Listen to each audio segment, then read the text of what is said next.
Mahmoud Khalil, one of the masterminds of the campus protests at Columbia University, is being considered for deportation. I think the hardest thing in this space, in this whole internet debate, the hardest thing to do is being honest with yourself. Most of me is obviously in line with celebrating this. Music to my ears to see this kind of stuff being cracked down on. I can hear Douglas Murray on these podcasts saying, if you support Hamas, if you support terrorist organizations, you can leave. We don't want you here. At the same time, the principle of free speech, Nazi protests in Skokie, I support their right to do it.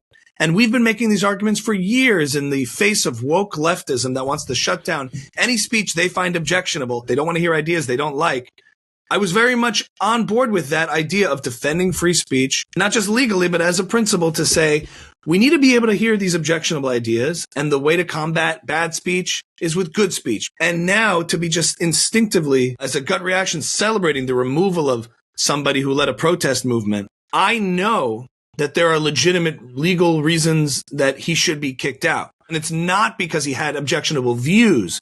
It's because of the actions. It's because of property destruction, calling for the end of Western civilization and calling for violence, harassing students on campus and preventing them from being able to get to their classes. That's not free speech. So it's not just because of the views that he had. It's the actions. At the same time, I'm not so sure that a lot of people who are supporting this in the way I am know that. And I fear the day, God forbid, we should have some anti-Zionist president deems Israel a terrorist organization and starts to target pro-Zionist people on campus for their views. Do we risk paving the way for a new precedent of doing things that can be very troubling when we hear speech we don't like?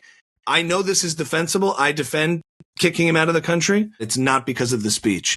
And when you create a culture that is so hostile to ideas that are objectionable and disgusting, but doesn't think to combat them with better ideas and better speech, you have to be so careful to know exactly why this person should be kicked out. Yeah. And it's not because of his positions or ideas necessarily. It's because of the actions that they caused.